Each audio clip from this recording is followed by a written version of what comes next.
Hello guys, my name is Dr. Kai Hu. I'm a professional plastic surgeon. Marami po kasi nag-request sa akin na ano daw po ba pwede mga gawin dito sa mukha ni Wamos para gumandang lalaki daw po siya.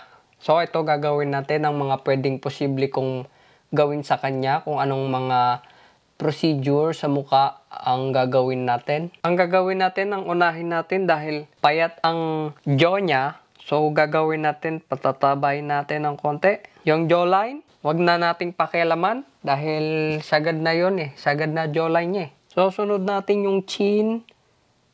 Yan, medyo kasi yung chin niya, medyo pababa. So, iangat natin ng konti. Yung size ng chin niya, okay na yun dahil sagad na batak na yung mukha ni Wamos So, dahil medyo mahaba yung mukha ni Wamos, iurong lang natin ng pataas bahagya. Medyo pahaba. Yan. So, isunod naman natin guys kasi medyo nakanguso si Wamos. Pagandahin natin yung smile niya. Yan. Tatabasan natin dito sa labi niya. Gusto ko kasi medyo may tahi-tahi. Tatahiin natin dito sa labi niya. So, para gumanda yung aura ng mukha niya para siyang masaya. Yan. So, next natin guys sa ilong naman. Medyo nakita ko yung ilong ni Wamos matangos na buhaghag kasi. So, okay naman yung mukha niya. Okay yung mata niya, okay yung ilong niya, okay naman yung bibig niya. Maganda naman tignan, hindi lang sila magkakasundo-sundo, kaya babaguhin natin yun, So, dahil medyo maliit yung ilong ni Wamos, lalagyan natin ng styrofoam dito sa gilid para bumuka siya ng konti. Ayan. Tapos, yung baba ng ilong niya, lagyan din natin yung styrofoam. Medyo payat kasi yan, palaparin natin ng konti. Dito na magkakatalo yan, guys, dito na sa bandang bridge ng ilong niya. So, tuturukan natin ng silicone dyan.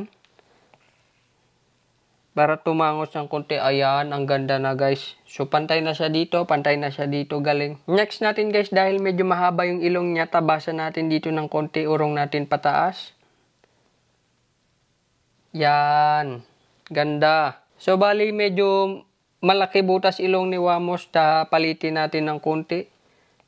Para di kasya yung langaw. Ayun. Ganda lalaki na. Next natin guys, mata naman dahil mukhang adik dito si Wamos, singkit. Medyo palakihin natin size ng mata niya, Ay, lumiit. Ayan guys, medyo buka na yung mata niya. Sunod natin yung width ng mata niya, yung lapad,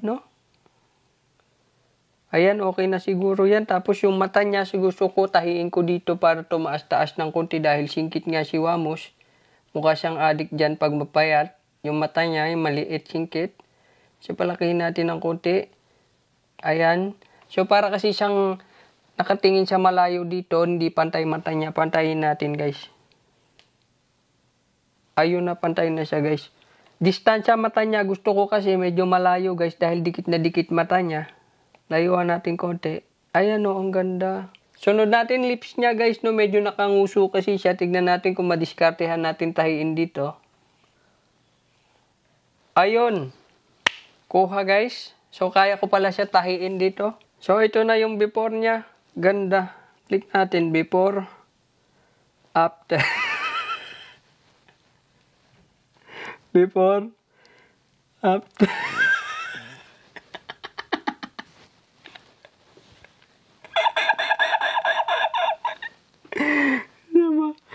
Before.